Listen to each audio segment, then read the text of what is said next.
जय श्री कृष्ण। भगवान श्री कृष्ण को क्यों कहा जाता है लड्डू गोपाल?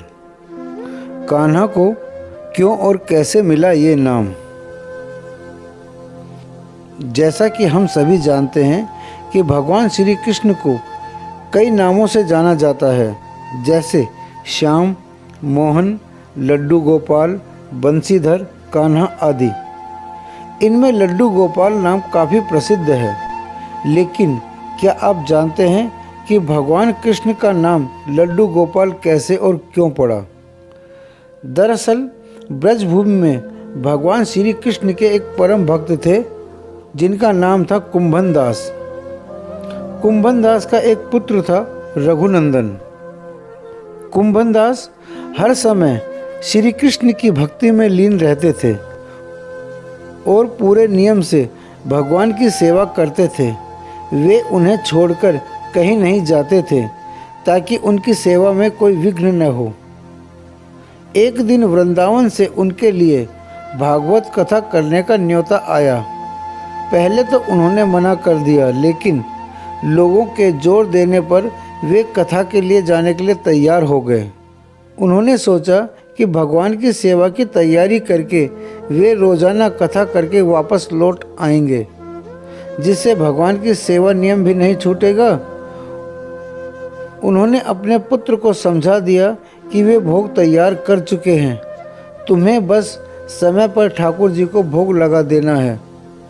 कुंभन दास ने अपने पुत्र रघुनंदन को समझाया और वहां से प्रस्थान कर गए।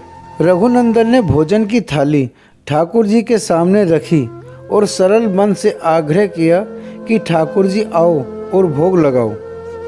उनके बाल मन में यह छवि थी कि भगवान स्वयं आकर अपने हाथों से भोजन करेंगे, जैसे हम सभी करते हैं। उसने बार बार ठाकुर जी से आग्रह किया, लेकिन भोजन तो वैसे का वैसा ही रखा था। अब रघुनंदन उदास हो गया। रोते हुए पुकारा कि ठाकुर जी आओ और भोग लगाओ। इसके बाद ठाकुर जी ने एक बालक का रूप धारण किया और भोजन करने बैठ गए। यह दृश्य देखकर रघुनंदन भी प्रसन्न हो गया। रात को जब कुंभन दास घर लौटे तो उन्होंने अपने पुत्र से पूछा कि तुमने ठाकुर जी को भोग लगाया था? रघुनंदन ने कहा हाँ। उन्होंने कहा प्रसाद दो, तो पुत्र ने कहा कि ठाकुर जी ने सारा भोजन खा लिया है। उन्होंने सोचा कि बच्चे को भूख लगी होगी तो सारा भोजन वह स्वयं ही खा गया होगा।